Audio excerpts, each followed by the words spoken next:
I started selling snow cones. I sold snow cones for like 3 weeks. And when Baby I Am was blowing up, at least 3 times a day, there would be kids or even adults would come up to me, "Are you Dalton Dover?" And I'm like, "Yeah, do you want a snow cone?" You know?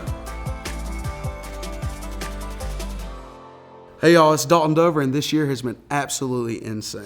Baby, I am.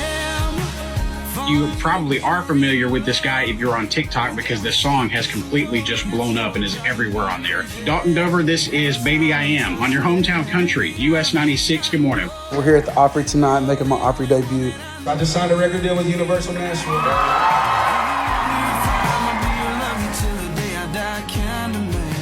Everything's just kind of happening right now. I guess I never thought that it would happen to me. There's been so many artists kind of reach out and show their love. Like, we go to this after party, Carrie Underwood's in there. She's like, "Dalton, it's so great to meet you." I was like, "Wait, you know who I am?" I was kind of shocked for a second. Luke Bryan and John Party, Dierks Bentley, just everybody was in the room. I went and introduced myself to Peyton Manning. And he's like, "How are you?" I was like, "Honestly, I really don't know how I am. Like, I don't even know what I'm doing here right now." I mean, it was funny, but like, I was being dead serious. Like, I don't know what I'm doing in this room right now. I'm from Marion, Georgia. Nobody knows where I'm from. I'm from like close to Atlanta. Growing up was a lot of fun. We was just Georgia kids, just doing redneck stuff, I guess you can say. I was the type of kid that like, I was an attention seeker. My mom tells stories today, like I would go around the house and I would just start singing. And back then, like they would all tell me to shut up. They got tired of hearing me sing. My grandpa is actually the only person that actually sings and plays an instrument in my family. I was probably 5 years old when I started singing in church. And he'd call me up and I would do a couple songs, and that's kind of where it all started. I was just playing shows, and I was not in Nashville at all. I'd never been to Nashville, didn't know anybody. And it was just me and my guitar, just playing anywhere that they let me play. Fast forward to 2019, my friend had messaged me, he was like, "Yo, The Voice is coming to Atlanta, you should go out here." And me, I'm just like, well, I probably won't make it. But he wasn't the only one telling me to do it. Everybody was like, "Go do The Voice, go do The Voice." And we go to Atlanta and we stand in line for hours. Finally get an audition for the producers around like 6 o'clock that evening. They sent me on through and stuff. And you know, I never thought I was gonna make it on there. My audition song on The Voice was "Don't Close Your Eyes" by Keith Whitley. Keith Whitley was a big influence in my life. That was one of my grandpa's favorite songs. Blake turns his chair, and my first reaction was just like, holy crap, you know? Like, this is really happening right now. I get done with the show, Blake's talking to me, and I really do not remember anything that he said just because I was so starstruck. That's all I said was yes. I looked so awkward on TV. I made it to the top 48, which is just to the battle rounds. So after The Voice, I went home. I really didn't know what was gonna happen. I was really just put all my faith in God and just kind of just kept going. I started really wanting to write, and luckily I had a couple buddies that were also writers. And the first song that I wrote was a song called "That Ain't in Our Plans," which is my first song that I ever released after The Voice. We can go down to Colorado. We can go down to New Mexico. You know, it wasn't the greatest song in the world, but I've done something right along the way, I think. I just loved writing. I'd be sitting in my skidder on the job in the woods logging, just be coming up with ideas. When I first heard about TikTok, it was really just a dancing app. And I'm just like, I can't do that. You know, like I'm not doing that. I don't dance, I'm just putting that out there. My buddy told me, he's like, "Man, I think you should just find your favorite artist and find some inspiration there." And then I would just kind of, not really mock that, but I'll kind of do it my own way. And I start posting covers. The first song that I posted on there was "Better Together" by Luke Combs, and I was just doing harmony on there. Things just go better together, and probably always will. And then I was like, well, that's pretty cool. It got like 2,000 likes. Before TikTok, I was getting maybe 150 to 200 likes on Facebook. It just continued to grow, and people really started showing interest in what I was doing. Started doing this thing, like I called it mashups. My wife would come in and like she would like call out these songs to me. I'd be singing a Cody Johnson song 1 minute, and then she would holler at a Luke Combs song. What's your favorite song? My favorite song? Alright, let's see if I can do this.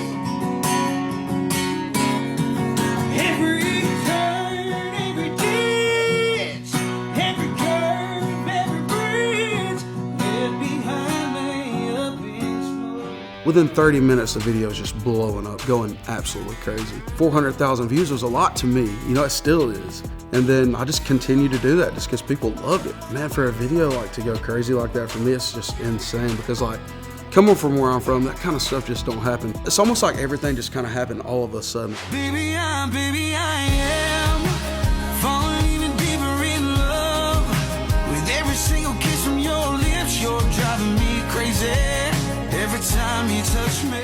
I had this song called Baby I Am. I posted it up, like the first video I posted got like 14,000 likes, and then just from there, we was like, okay, this song's gonna go, we think. I kept posting it and kept posting it, and it got up there like to like 2.7 million views.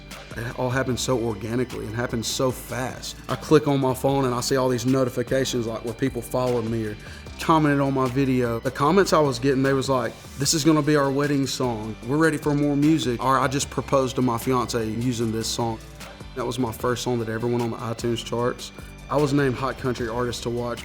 You would hear a Miranda Lambert song, a Luke Combs song, and then you'd hear Baby I Am, which I just thought that was really cool.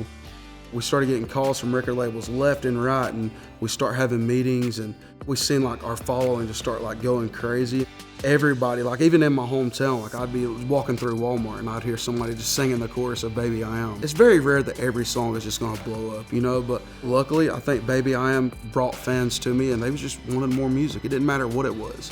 It was really surreal because I guess I kind of discredited myself a lot. Sometimes I would have much rather just done a cover than do my own songs, you know, so whenever everybody started showing interest in my music, it meant a lot.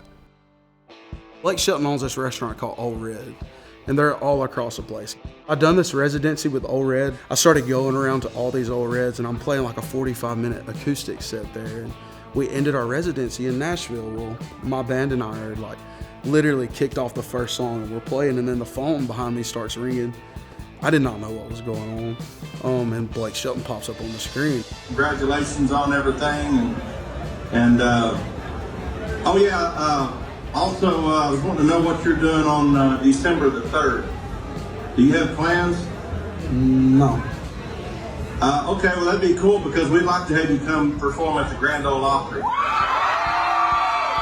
He called in front of the whole bar, and like I'm a crybaby too. Like I get in my feelings pretty easy. I mean, if you're busy, it's okay. If you got, I know it's the holidays. I'll be there, I promise. Very first time on the Grand Ole Opry stage, everybody. Dalton Dover. About a million years I've been standing right here, so.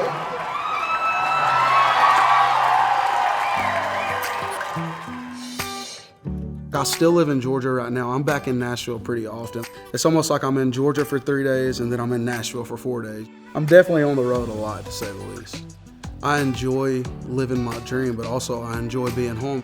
I try to find the light in every situation. So far, everything's worked out. I've not had, any downfalls yet, but if I do, I'm sure we'll get through them. I think TikTok has helped me in a way to where like I don't have to play shows every single night just to be seen by people. Today, I feel like that's the only way that you can reach fans that you wouldn't normally reach in your hometown. Everybody's telling me like we believed in it, like you're the person that really didn't know that it was gonna happen, but we all knew it was gonna happen. So I think I'm just now kind of just realizing that like I'm meant to be here, I'm meant to do this. That you'll get over her 'cause she's over you. Yeah, you'll hear about a girl that changed your life just by saying hello, then saying goodbye. Sure love to be throwing them back. Thank you guys so much.